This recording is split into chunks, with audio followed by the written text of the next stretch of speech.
Smith. Oh, there's the reporting. Um, Emily Smith is an unscripted freelance producer who has worked on Emmy-nominated shows such as The Masked Singer, American Idol, America's Got Talent, and The World of Dance. After graduating from Purdue University, she began her career as an assistant in the unscripted development department at Fremantle. She now works as a supervising producer. Throughout her freelance career, she's worked in genres such as competition, game, panel, and celebrity-based shows on many major networks and streamers, including ABC, NBC, Fox, Netflix, YouTube, and Apple TV. When she's not producing or developing TV shows, she enjoys visiting her family in Indiana, which includes her new favorite person, her 1.5-year-old nephew, Jackson. Oh, that's so cute. Thank you guys so much for offering your time. I'm really excited to dive right in and pick all your amazing brains. Just a quick background. My name is Mary. I run business development at The Real Champs, and I'm also, my day job is running Natasha Rothwell's production company, Big Hattie Productions. All right, so let's jump right in. Give us a bit of background. How did you guys all get into your respective careers? I can start. So I actually went to school for English. So I actually did not study TV or anything like that. So I know how to write, which comes in handy when it comes to TV, which is great. Even unscripted TV, there is a lot of writing involved.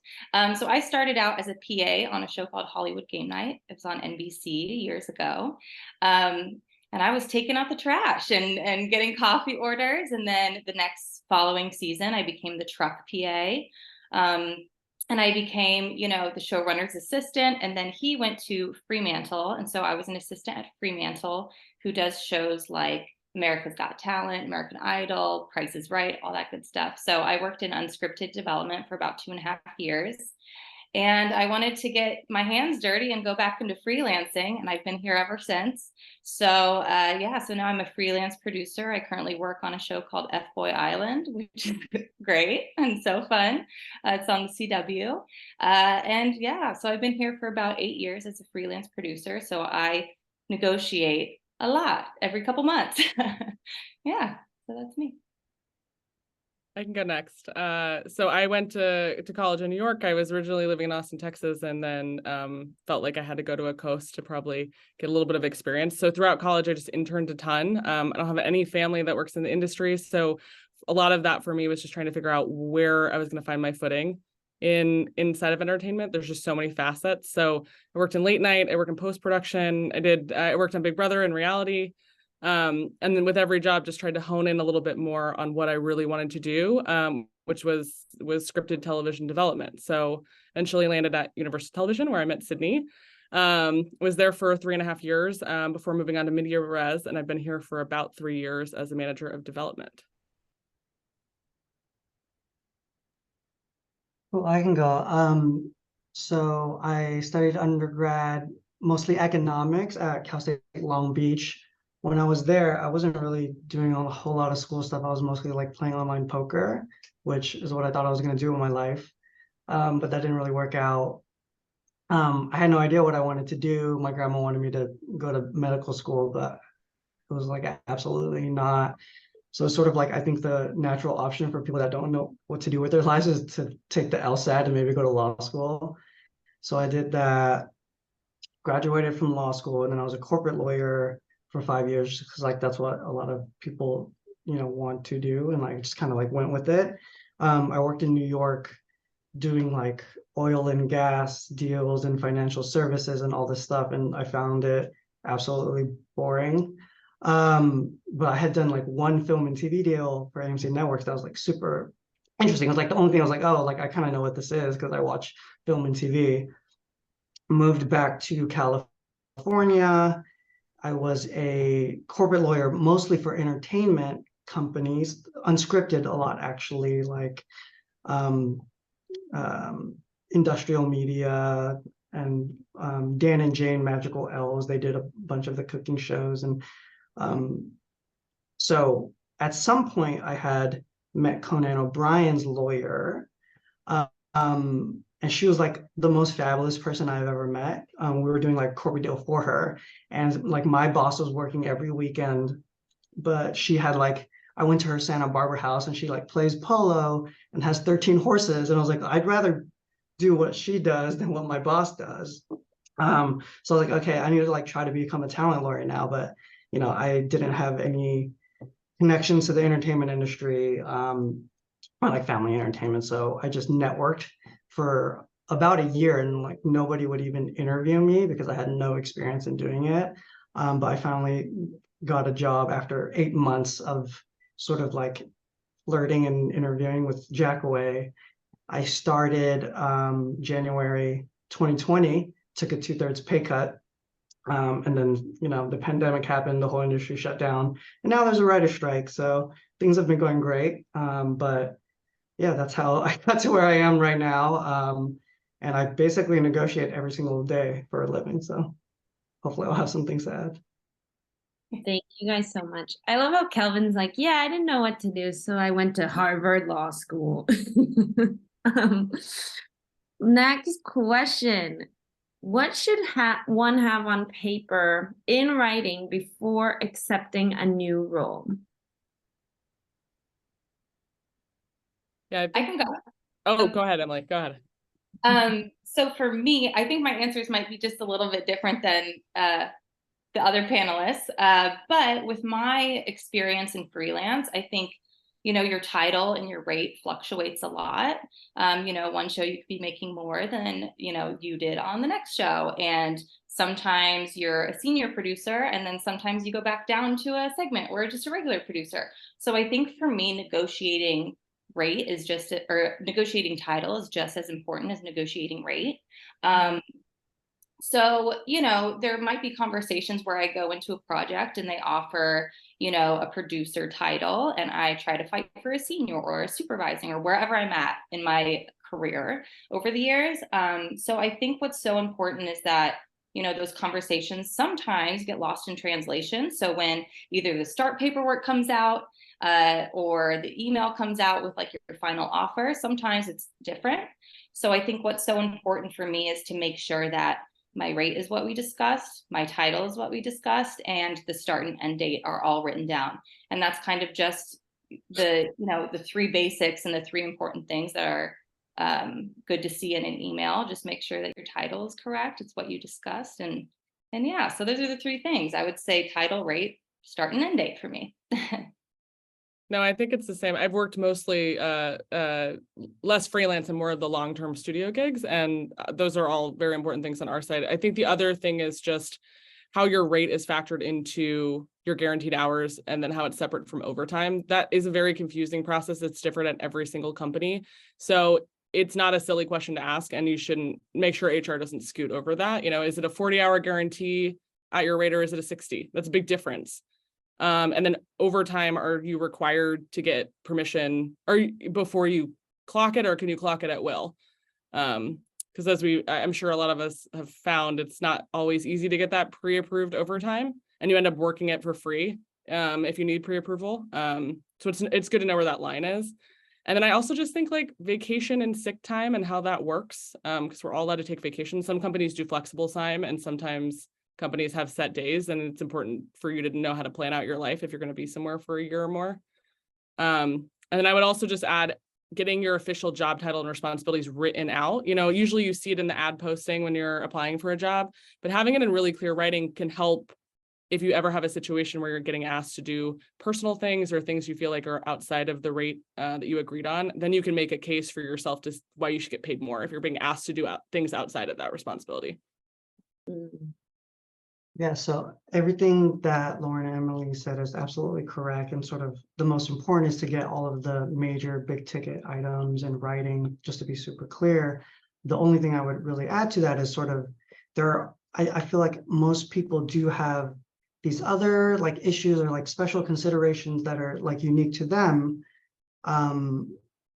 that like credit on specific projects that they worked on, or like, hey, like I'm, want to be considered for a promotion in 6 months, like to reassess how I'm doing, to potentially talk about a raise or, moving to another department and like all of these things. And a lot of these conversations happen in person or over the phone, right? And like when the employer is wooing you, they're like, yeah, of course, like we'll consider you. And like, it always feels like, okay, they're hearing me and like they're going to, like there's these special things that aren't in my offer. They're not like specific deal terms because they're not in effect right away, but they're important to me, as things grow.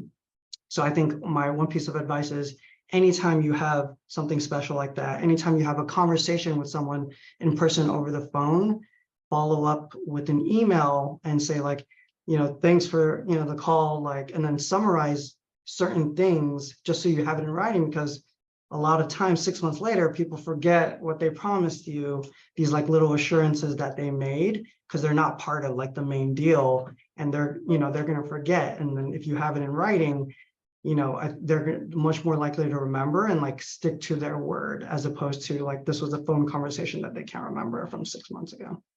Totally. I like to call those receipts. Keep your receipts. I like that.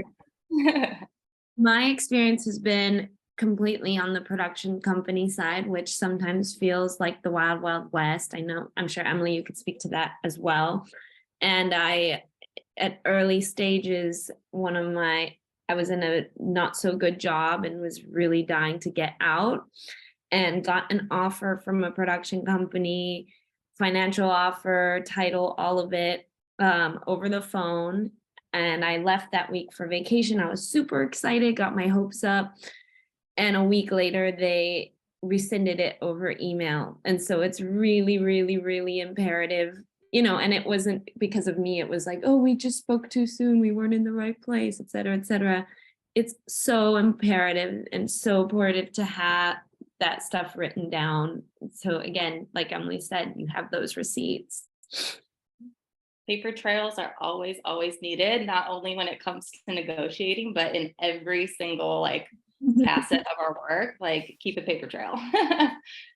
Absolutely. All right, next question. When you get an offer, who are the people to reach out to confer with? Sydney knows I'm like shameless when it comes to this. Like I'll cold call people. I feel like no shame in that. I always would rather have more information. So I can give a specific example. When I was still at Universal, I got an opportunity to work for the president of the studio. And it was a job that like I was very excited to do, but knew that it was really the only opportunity I was going to get to ask for like a very significant pay raise. But I had no idea if it was $10,000 more or $50,000 more. So I just called the presidents of every major television studio. I called like 7 people, and I just introduced myself over the phone and explained why I was calling. And every single one of them told me what they made. Because they know exactly what it's like to be in all of our positions. And I promise you, if you just say, hey, and you just be really upfront and honest with people, they want to help. Like, I think everyone gets it. They've all been where we are, or they want to be.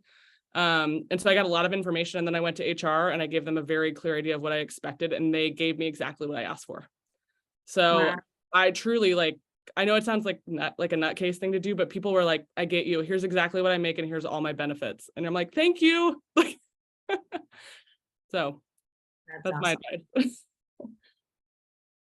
Yeah, I think that the fiction or the hesitancy of people to talk about compensation amongst employees only helps employers, right? And that was created, to really enable employers to squeeze everybody as much as possible. But I think the more information that you have, the more prepared you are going to be in a negotiation. And part of that is collecting the information, and like Lauren said, being shameless about getting it. And it's absolutely true.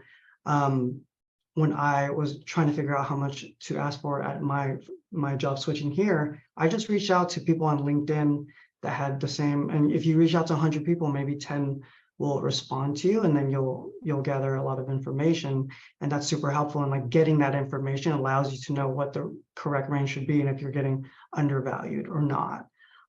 It's very helpful that California now has laws where any job posting has to list a salary range. So, browsing that and writing down that information, and that's very helpful as well. But it's a lot of reaching out and having conversations with people you don't know. If you're currently at a job, talking amongst your colleagues about what everybody makes. I do that every single year here.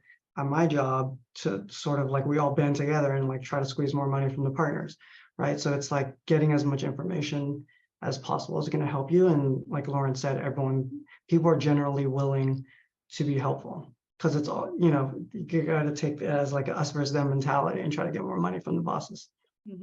Especially if you promise anonymity, sorry, I said that weird, to the people that you're calling and you just say, I'm just gathering information, I won't be using your name, then, you know, there's really I found no hesitancy at all. I love that. I think in my experience, I feel like, you know, over the years, I've worked on so many different shows and built so many, you know, new friends and a community of people that I really trust.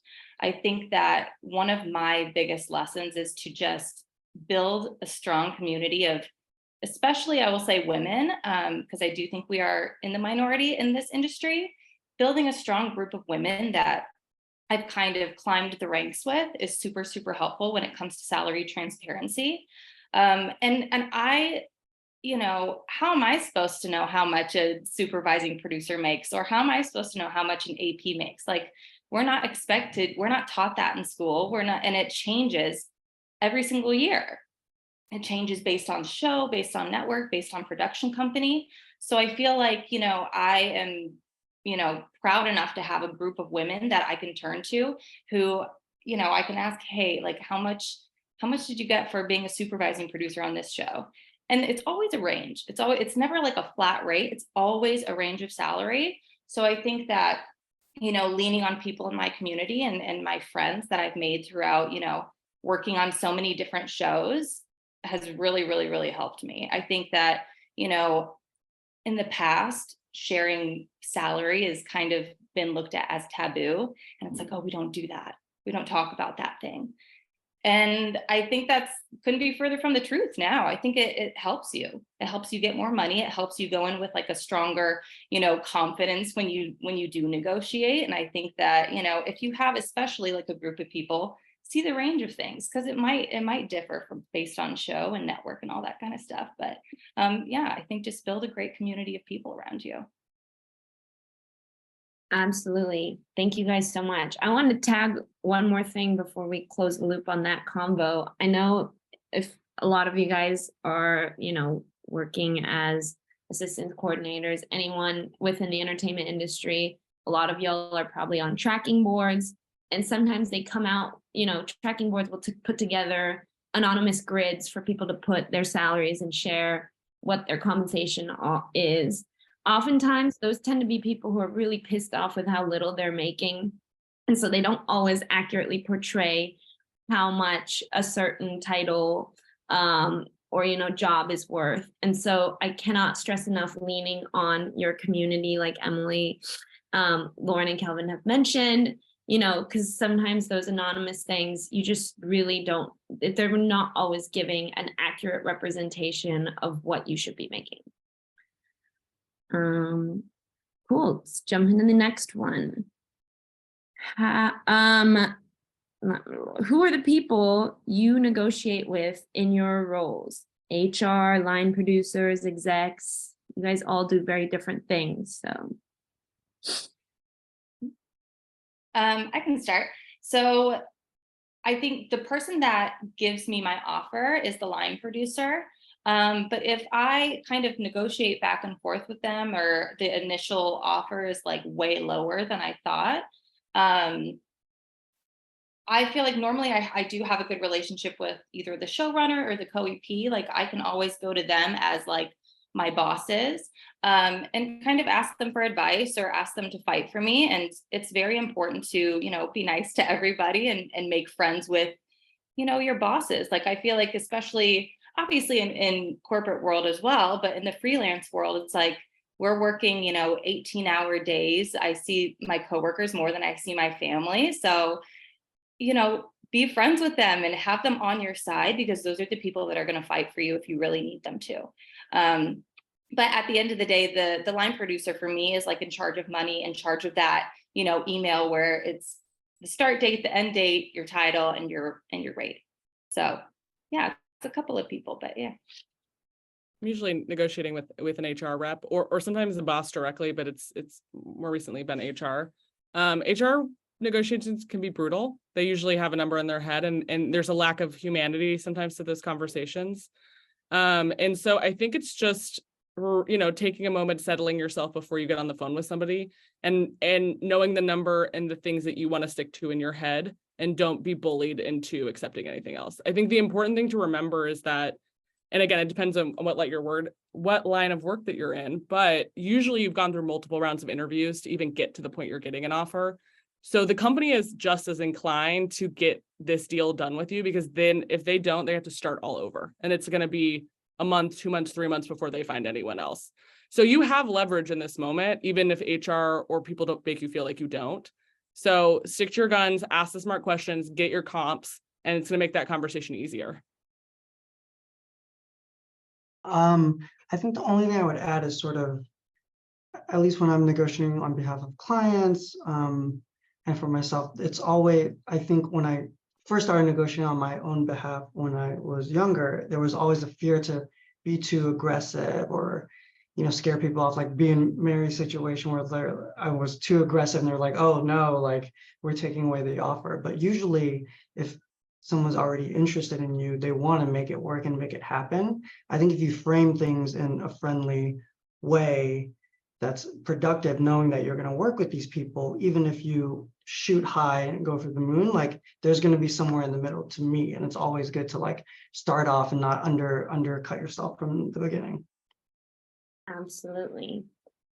Thank you, guys. I think we've covered some of this in previous questions, but how do you prep for a salary negotiation conversation? Yeah, I'm trying to think of stuff we haven't already hit. I think honestly, I'm someone who does better with prep. So I like make a list of things I want to bring up, or I basically call it like my ammo that I have for the meeting. Like drill down on your experience, talk about you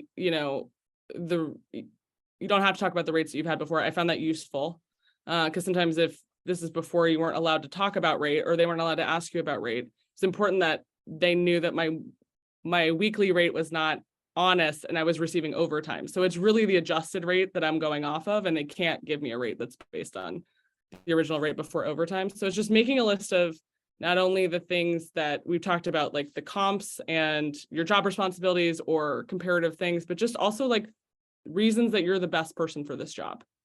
And reminding them about that through this process as well. And then just taking a deep breath and remembering that they chose you for this job. You got the job. If you're to this point, you've already earned it. You don't need to earn it again. So like settle into that confidence a little bit before you get on the phone with somebody. Totally. I also think that, a negotiation is basically a discussion between two people. And at the end of it, you're going to reach an agreement. Like, I know it's scary, but that's basically what it is. It's just a conversation. And I think you just have to remember that when you go in to negotiate with someone, they're trying to do their job, you're trying to do yours, you're going to settle on an agreement regardless. I also think that, I've worked on shows where, for example, like The Masked Singer, I held like a lot of positions there. I started as a segment producer, then I went and became a producer, then I was a senior producer, then I was a supervising producer. So I had to negotiate not only, title, but I had to negotiate rate as well. And I think that going into those conversations, asking for a higher title, I am a big list person. I write things down. I think it's really important if you stay on a show for a long time and you want to kind of grow there. That was kind of my goal when I worked on that show, is to kind of learn different things within one show. I would track my tasks. I would track exactly what I did. I think if I, was doing senior producer work at a, producer title, I would write down exactly what I was doing. So I'm not just coming in saying, hey, I want this title. I want, senior producer because I think I deserve it. Like, you need to have exactly what Lauren said, you need ammo. And I think a big thing that I tend to say when moving up, I think I would like my rate to reflect my work. I would like my title to reflect my work. We don't want to be overpaid or underpaid and overworked. Like, we're done with that. It's 2023. I think, we should know our worth and go in with a list. I feel like it's very helpful, especially now with things being done over the phone or on Zoom. At least for me, that's the way we do it, is like I'll talk to someone over the phone or on Zoom. I can have my notes right in front of me. I can literally read my notes, like, take notes, take account of, what you've been doing, especially if you're, trying to climb the ranks within a show. Yeah. Yeah. Yeah, and I think just to add to all of that is that once you have that ammo, that ammunition of like the comps that you have, the list of things you want, the comps, why you deserve all the things, you try to build a narrative that's compelling to the employer to get that. And the way you do that is like put yourself in their shoes and be like, okay, why is it that I'm going to make your life easier and therefore I deserve this money? Like, why is it that giving me this thing is going to be good for you in the long run, right? And like just building that story to convince somebody, because at the end of the day, like there's what you want, and then like building a compelling story is how you get there, right? And then like what is it going to be convincing to them? Like, oh, paying me this is not fair because of X, Y, and Z, and like this is what other people are paid, and like you want the best person, right? And all of the best talent is going to go to another company. Various reasons like that, but like trying to build a story is, I think, very helpful in convincing people rather than like, this is what I want.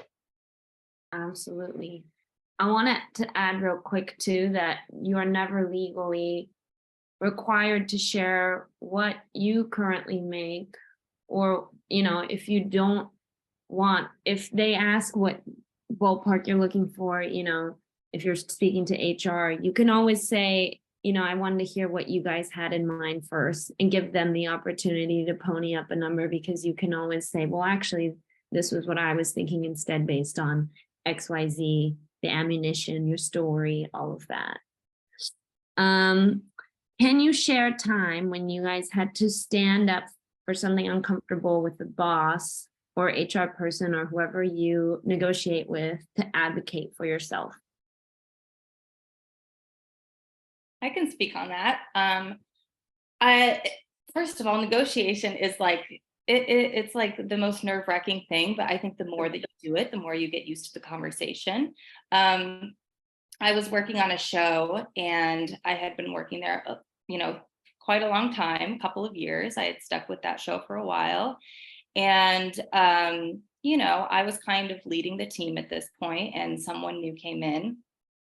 We're doing the exact same thing, exact same title, exact same work hours. But, being the person that had worked there a little bit longer, I kind of did take the lead. And as you do, you become friends with your coworkers. And at the very end of our run, I felt comfortable enough to ask my coworker and friend at that point if they would be transparent with me about their rate. And they did. And they were making a lot more money than I was, like a lot. And I don't think it helped in my sense that it was a male coworker. So I was like, oh, why is he making so much more money than me? And like, why, he just got here and I've been here. I've dedicated my life to this show. And like, so the next season I ended up coming back, and so did this person.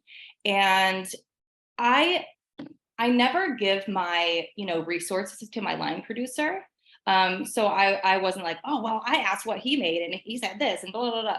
I don't say that, but just, know in your back pocket. I think there's ways to phrase it, I would like to be making the same as my counterpart, or, at that point, I also was fighting for a higher title as well.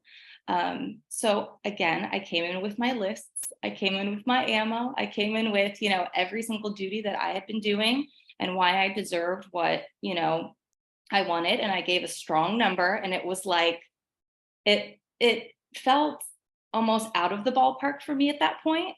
But I was like, you know what, I'm just going to go for it. And this is what I want, because I knew what that other person was trying for. And so I matched him, and they gave me a lower rate, and they were like, no, we can only do this. And I said, can you try again? Do we have a little bit of flexibility here? And I don't think at that point that they knew that I was trying to match what he was making. So then that's when I threw the line in of, I would really appreciate it if my rate could match my counterpart. You know, I've been here a long time. I'm kind of leading this group, to be honest with you. I don't want to have to manage up if I don't get this title, if I don't get this rate. And they hung up the phone, and literally 10 minutes later, sometimes it's like a non-negotiable. Like I knew what I deserved, and I knew that I deserved the same amount. And it was a bit, for lack of better terms, like ballsy of me to say no to the offer that they gave me, because it was a lot more than I was making. But I said no. I said, please come back to me and see if we can make this match. And they did. So we ended up making the same the next season. I got my title, I got my rate. And, I think that was the one instance where I said no a couple of times. And it ended up working out. You just have to fight for what you're worth, So it's uncomfortable. It's not a fun conversation, but it's a conversation that's worth a fight. That is epic. I probably would have drank so many glasses of wine that night. I was very happy. Yeah. No's are very powerful when you have the leverage and you know that they need you, or it would be very difficult for them to replace you. So yeah, I think that's also important is to know that, you don't just need them, they need you, So yeah, that's a great point. I'm seeing that the chat's popping off with questions. Thank you so much. We will definitely circle back to them very soon. To your knowledge, how do salaries range between production companies versus studios versus buyers, etc.? I mean, I think they're pretty severe, which is sad because a lot of the times you're doing the same job regardless. This is only my experience with scripted TV, so it's probably specific. The bigger the company, the more negotiating power you have sometimes, or more wiggle room you have with rates. So I've found, at least if you work at a smaller production company where maybe it's you and maybe 2 other people or 3 other people, your rate might be smaller because there's usually a pot of money that they're working from. Whereas the bigger studios or the networks, sometimes you can negotiate higher because they don't have such a small pot of money. There's a little bit of wiggle room there. But I think regardless, that shouldn't stop you from negotiating for what you want or inhibit you. You know how much your bills are, and you know how much money you need to live a life that isn't just going to work and eating ramen and then going home, and I think you shouldn't feel bad about asking for that. And if they can't give that for you in the way that you need, then you may need to go look for another job. This might just not be the right job for you. You can always walk away from something. You don't have to accept an offer if you feel like you're getting screwed. Absolutely. I agree with that. I mean, it really depends on the network and the production company. Sometimes if it's a different network with the same production company, the budget is different, which is so weird, but like, that's just the way it is. But yeah, I agree with everything that you said. Yeah, it just depends. It just depends on the show, depends on the network, depends on the production company. But yeah, I think just being open with people who maybe have worked with that network and production company, I think you can dig and get a little bit more information as to what they have to offer. Yeah, I feel like sometimes it's a weird thing in freelance where I feel like sometimes the longer the show goes on, especially nowadays, the longer the show goes on, like the less budget they have, they cut the team, like, that kind of thing is kind of like wishy-washy. But yeah, I don't know, just depends. I don't really have a straightforward answer. I'm sorry.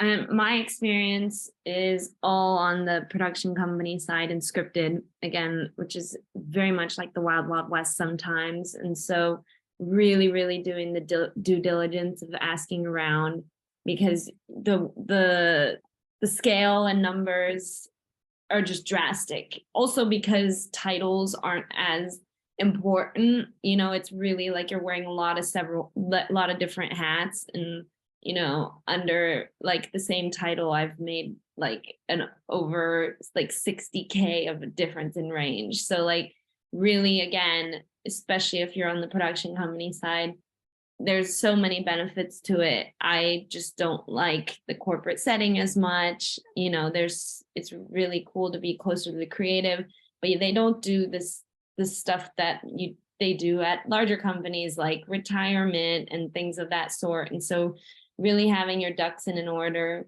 like personally, is really going to make a difference, especially when you're getting into a new role or accepting a new offer.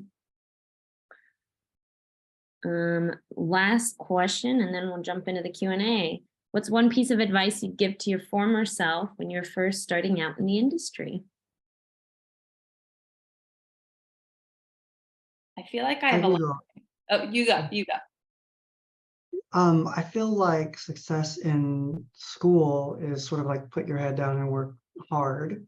But professional success, that's one part of it, but not all of it. And I think that what is super important and I think should be prioritized is relationships with people, and spending as much time on that as you can outside of work, because it makes life nice to have like other people to talk to, and like that social aspect of it, and sort of like it's helpful with getting the ammunition and information and sharing of all of that to help each other, and just sort of as you go through the journey of your career, lifting other people up and like having them support you as well.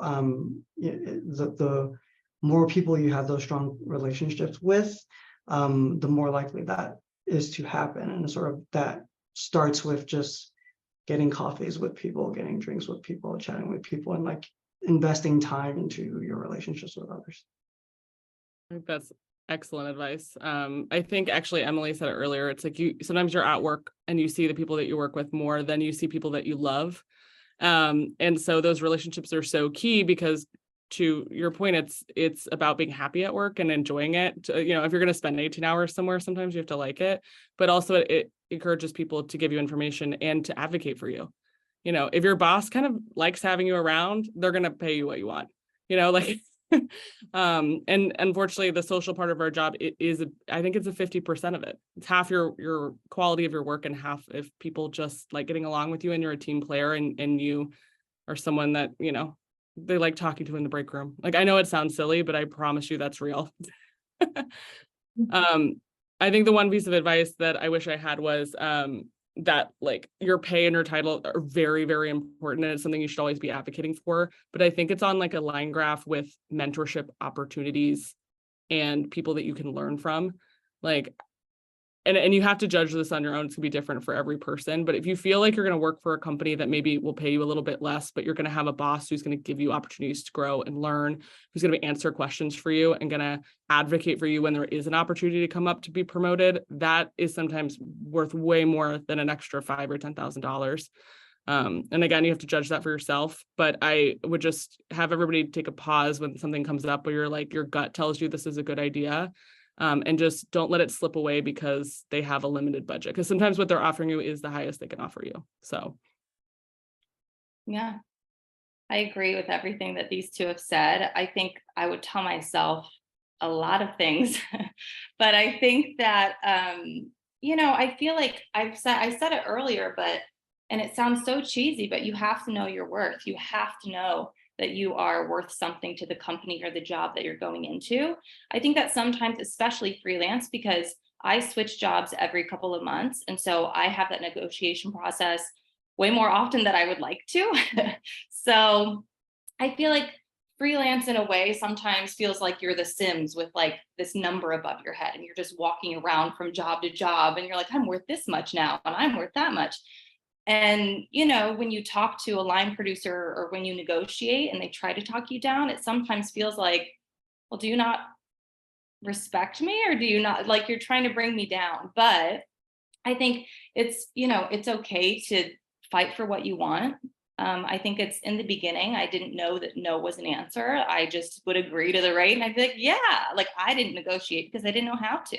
I didn't know that was okay to say no. But then also, I think in my world, at least, experience is worth a lot. So if you don't get that dream number in your head, I think that, turn a negative into a positive. And if you don't get the exact rate that you want, like sometimes, a lot of the time, which is the case, that's okay because the show that you're about to hop onto, you're going to curate so many relationships, you're going to learn new skills, and I think experience is worth it, you know? So, yeah. Mhm. Can I throw in one more piece of advice? Please. I think probably everyone that's on the Zoom, that's part of your group are the people who hopefully will be advocating for themselves and calling and getting comms and doing all these things. And I think it's important to remember, and I'm gonna use Sydney as an example, but to like give that information down as well. So when I left to take this job at, hey Sydney, when I left to take this job at MediaRes, both Sydney and the woman who was replacing me in my current position were starting, they're getting an offer. And I didn't wait for them to call me. I just called Sydney and I called Geraldine and I told them how much I made. And I told them to not accept a penny less. So just remember, like, I think people, it's hard to do that. And if you already feel comfortable, just inspire the people below you. And I think you'll feel good about it too. Because like, I don't know, Sydney's a fucking rock star and she deserved every cent. But also it gives her the power that she needs to advocate for herself. And then you're only going to build that down below as well. And also I would say like at like a lower level, like an assistant or, a PA or an AP, like sometimes it's scary to go to the people above you, but let me tell you, the people above you love that you're coming to them. I love it when people approach me and they're like, how much should I be making? Or like, oh, like, do you know about this job or that job or whatever? Like, we love talking to you guys. And like, we love that you're asking for help because it is a scary thing to do. And we respect that. I wish I would have done more of that when I was younger, but you live and you learn. I also wanted to tag on that don't hesitate to ask what the boss might be like. It's really imperative to understand what kind of situation you're getting yourself into. And I think especially in entertainment, a lot of people will be like, I know this guy sucks, but I know 1 year with him is going to like make such a difference. And I've done that myself and have had so much trauma that I'm still like unpacking. And so really along with asking what, how much money you should be making, it's a small town. Ask who around about like who the executive is or whoever it is, the production is that you're going to work for. I'm sure, Emily, you could speak to this. I hear very often on the unscripted side, every production is so different and is like, you really got to get a sense of what you're getting yourself into because, we're all hustlers and we all want, to just improve our careers, but you really want to make sure you're doing it with good humans because, the right opportunity, like on paper, might put you back like 2 years, just like with your mental health. Well, and working for a year for somebody who's not going to make calls for you to get your next opportunity or advocate for you is a useless year of your life. Mm-hmm. One tidbit I want to add is if you're sort of like me, where you are much more comfortable fighting for other people than yourself, sort of like get yourself in that mindset, like take a step back, right? Like if you were doing this negotiation for your mom or your best friend, like how much would you hype them up? Like what would the story be that you create, right? If I was fighting on behalf of Mary instead of myself, I would go ham, right? And like just build up like everything that I can and sort of like bring that same energy on behalf of yourself. If it's something that like you have a little bit more like hesitancy to do and or not comfortable with. Absolutely. Oh, so one last thing, when you're, talking about networking and all of that, especially when you're an assistant coordinator, get to know people on the legal side because those are the people that are going to fight for you down the line when you're at Emily and Lauren and my level and needing to do contracts. And if you have someone in your court, to call, you guys have no idea how many times I've like stress called Calvin like on my drive home from a meeting or something, and just having that person in your court really makes a difference. Or else if you don't have any lawyer relationships, you're gonna have to like work with some old stuffy white dude who doesn't know anything about you and is going to charge you stupid amounts of money and all that. So yeah. Cool. I think it's time for our Q&A. Awesome. And I know we are running up against the 7 p.m. deadline. So if you need to hop off, no worries at all. We have a few questions that have come in through the chat as well as submitted ahead of time. So we'll just try to rattle through as many as possible. And panelists, don't feel like every single one of you needs to answer each one just so we can get through more questions. But I will start off with a few that landed in the chat. Deja asked, can freelancers negotiate back end, i.e. royalties, or is that waived? So for scripted, scripted and unscripted are so totally different. I'm not sure what to say on the scripted end, but for unscripted, no. I get paid weekly. I have a rate, I have a number that's in my head, and that's as much as I can negotiate. And once I leave that job, the pay leaves with it.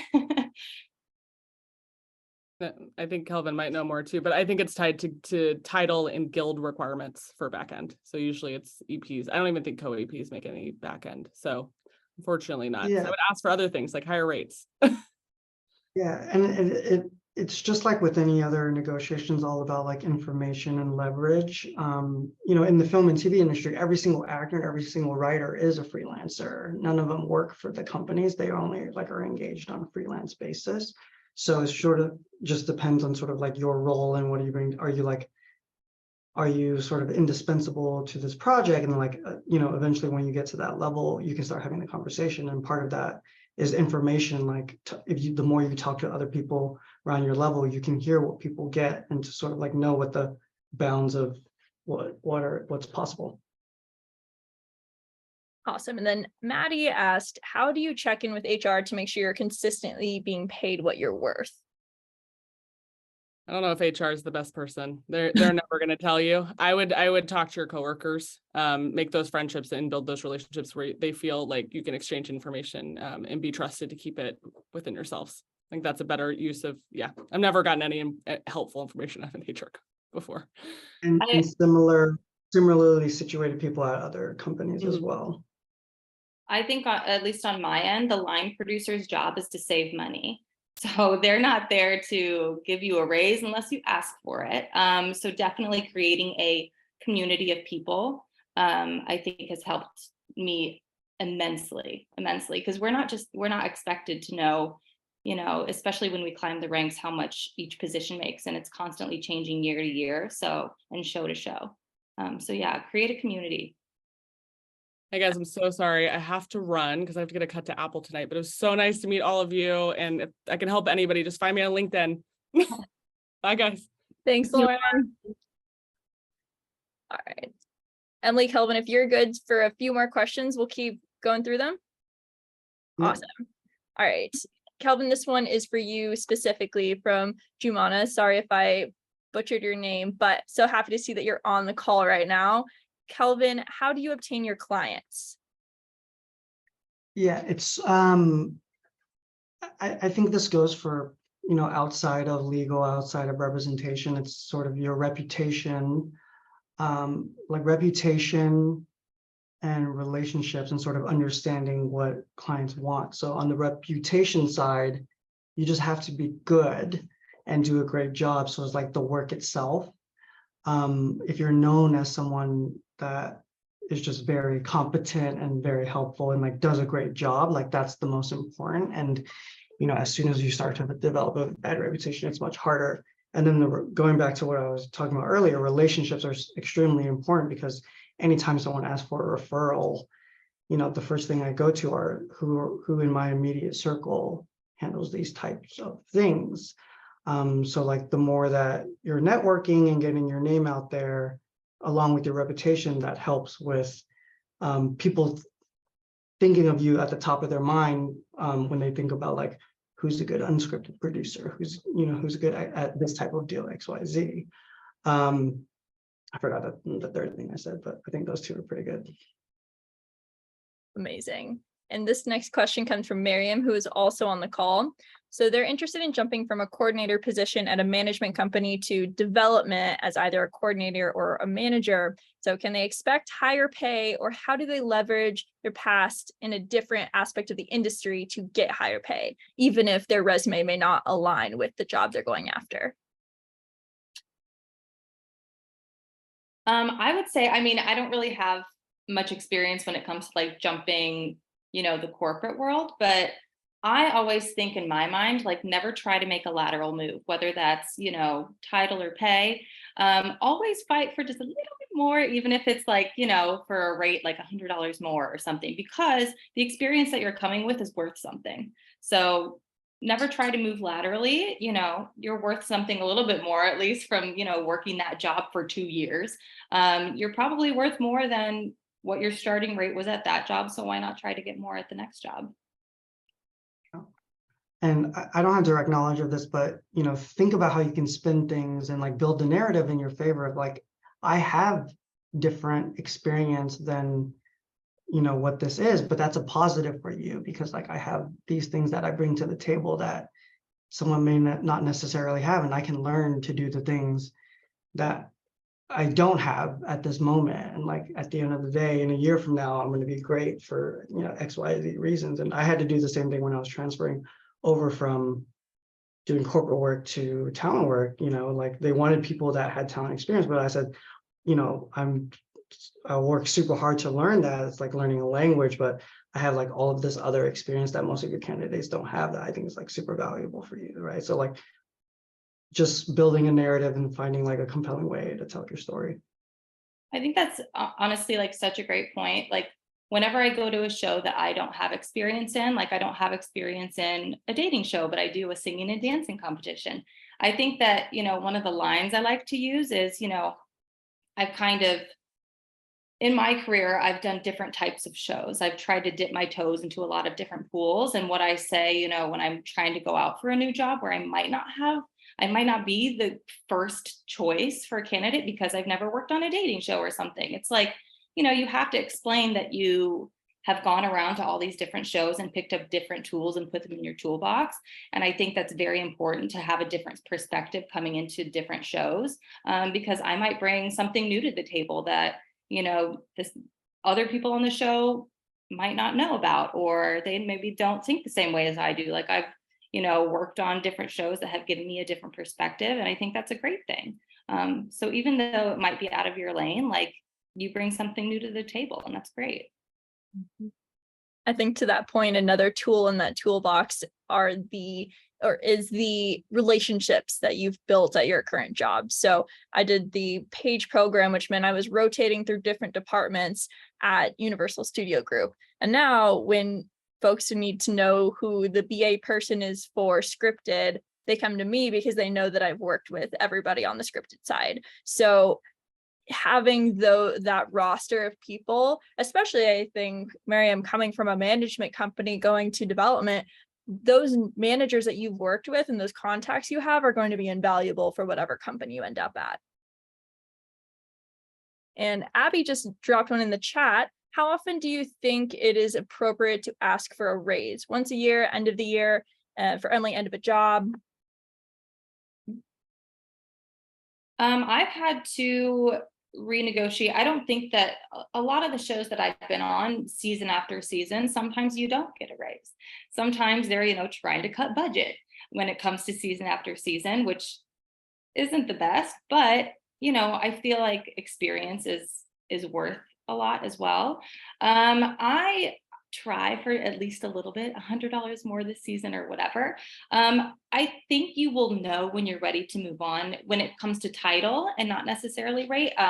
You wouldn't believe that sometimes you can jump title, but your rate stays the same, or you can jump rate, but your title stays the same. It depends on the show. It depends on your experience. But I feel like you will know when you're ready to move on to the next phase and, you know, jump from producer to senior producer. And with that, you know, try for a raise. I think, you know, obviously I think that all title raises deserve pay raises as well. Sometimes it's not the case, but it's a great thing to put on the resume. And again, you're not always matched with what exactly you want, but the experience is worth a lot.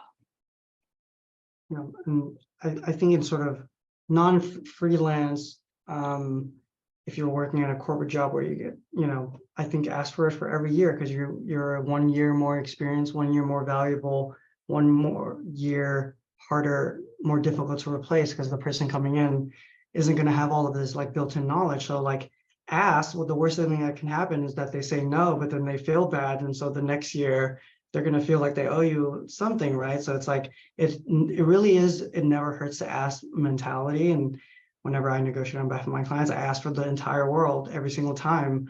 and I don't end up there, but you get somewhere else and sort of like do the same on behalf of yourself, because at the end of the day, no one's going to, if you do it in a respectful way and like in a respectful way that's like kind, not like aggressive and angry, no one's going to fault you for fighting on behalf of yourself.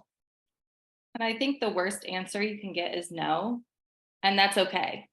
That's okay. As long as you try, try to fight for yourself. And if it's a no, it's not the end of the world.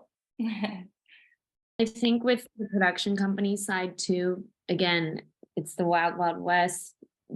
You don't have these annual check-ins built in, really like making a point to set that up with your boss before you're even feeling disgruntled, because oftentimes those conversations come out of feeling unsettled about how much you're making or your title, etc. Just having that in the books, like 6 months check-in, 1 year check-in, just so it's like this is a standard thing and it doesn't feel uncomfortable anymore. So at 6 months you have a check-in, you maybe not even be asking for more money, but you've set that precedent now that you're going to have these conversations with your boss where you're really real and like talking about what's working, what's not working, etc. Amazing. Fran dropped a question in the chat, and then I have one more that was submitted ahead of time that I'd like to ask, and I think that will take us to the close of this panel. So Fran's question is, what is the longest back and forth negotiation you've ever done, and who won? You want to start? Now I my feel trauma is Ellen probably wins this. Like, I win all the time. I think the reason I liked becoming a transactional like deal lawyer rather than a litigator is because there isn't really a winner and loser situation. Like, I think you lose if at the end of the day you don't, like, it's worse to not make a deal in most instances than to make a deal, right? So like the employer, if they can't keep you over like some terms, that they kind of lose you, right? And then you lose because you couldn't get that deal. Like at the end of the day, when you're doing these negotiations in business, both sides want to win because it's like a win-win, like you're going to continue to work together. So I think going from a mindset of like winning and losing and shifting to like, am I getting the best deal that I can in this situation? And like, I think if both sides feel like they pushed it and got the best deal that they can, like everybody wins, and that's usually how it goes. In terms of how long does it take? Some deals can drag on. Development deals drag on for a long time. Yep. You just gotta stay busy and like do a bunch of different things. For me, at least, I feel like timing wise, like turnaround wise, it's really quick because freelance does move very, very quickly, as does unscripted. So I think the most I've ever fought back on a deal was the one I was talking about earlier, where I wanted a different title. I wanted a higher title. I wanted a higher rate. I wanted an equal rate. We went back and forth a couple of times. I think also what you learn is, the appropriate amount of time to go back and forth, because there are a lot of people, waiting to take my job. So I feel like there is an appropriate amount of back and forth. And I think you can tell, I feel like, especially after working in freelance for so long, you can tell when, the conversation is just not going anywhere. But I think, yeah, that was the longest I've ever negotiated, which was just a couple of times back and forth. And the turnaround was literally like a couple of days. Like, it's not like you're sweating for like a month. Like they want to lock in the producers on the show. They want to get the show rolling. So yeah, it's pretty quick actually for freelance unscripted people. Perfect. All right, and this is our last question of the panel. But in today's climate, is it taboo to bring up your added value as a diverse individual during negotiations? If you know that you would be the only female or person of color in that role, how do you account for the additional insight, value, and potentially stress that could come from accepting an offer? I think it's similar to speaking about your experience. you know, how you walk through the world adds to your experience. And so I really think that there's a lot of value in, you know, bringing up what your background brings to the table in a smart and deft way. So I would probably never lead by saying you should give me this job because I'm Asian and I'm a woman, but, you know, saying things like, I've grown up here, I've lived in these places in the world, I speak these languages. It really gives a full scope to like everything you're bringing to the table, similar to any job you've had in the past. And like, you know, I think like, you know, I'm just throwing one, you know, like Emily being from Indiana, and like perhaps there's a show that, you know, the main demo is more in like middle America. It's like that is also additive. I think just your lived experience is all incredibly additive, and just being really smart about how you bring it up and mention it and how it adds to the package of who you are, because ultimately you're really just selling yourself. Mm-hmm.